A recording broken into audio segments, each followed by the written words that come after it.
Today, we're going to show you how to correctly apply the wireless hot sole of Alpenheat, which is a boot heater insole with an integrated battery, so a battery that's directly in the insole, and which is operated by remote control.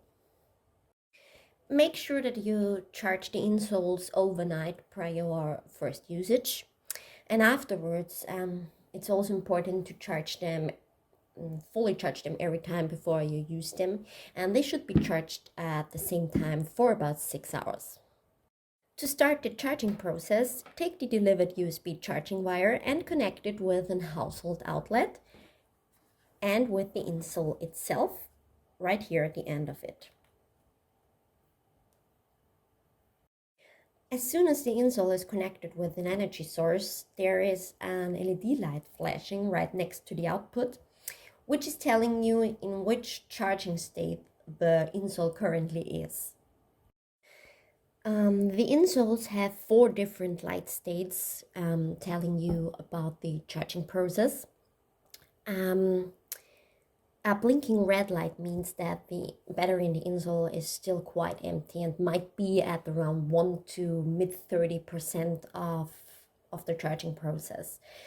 If it's a blue light flashing like right here, the batteries in the insoles will be at around mid 30 to mid 60% charged.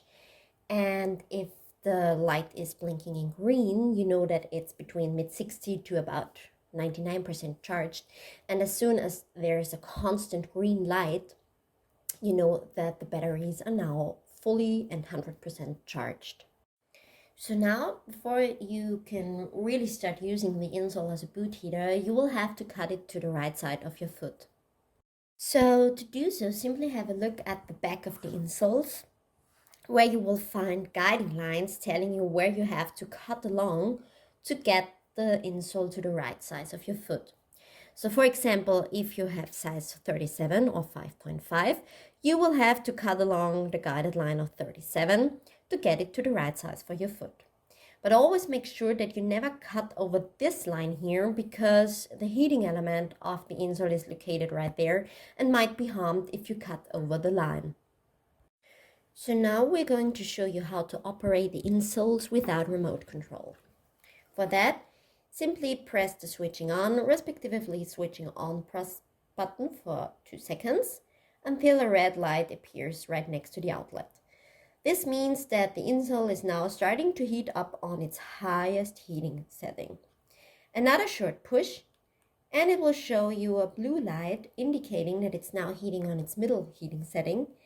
And another short push and will be a green light occurring telling you that the insole is now heating on its lowest heating setting. To switch it off, simply press the button again for a few seconds.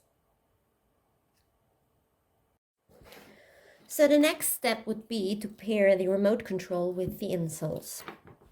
To do so, press the switching on, respectively switching off button of the insole for a few seconds or quite some time until the red LED flashlight next to the outlet starts blinking quite quickly.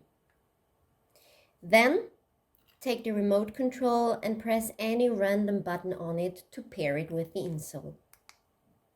You will see a blue light occurring when it's successfully paired.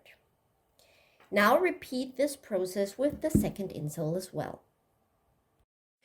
So if you want to operate the insoles with the remote control now, you will first have to pair them as shown before, and then you will have to switch them on to make it work.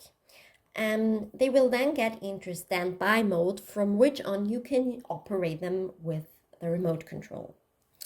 So if they are in their standby mode, they will slowly blink either in green, in blue, or in red, depending on the charging status of the insole, as explained before.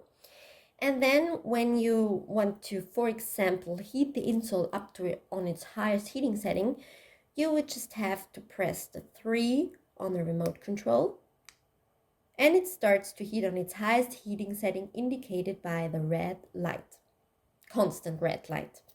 If you want it to heat up on its middle heating setting, just press the 2 on the remote control, and it starts to heat up on its middle heating setting indicated by a constant blue light, and a short push on the 1, and it will start to heat up on its lowest heating setting indicated by a constant blue light.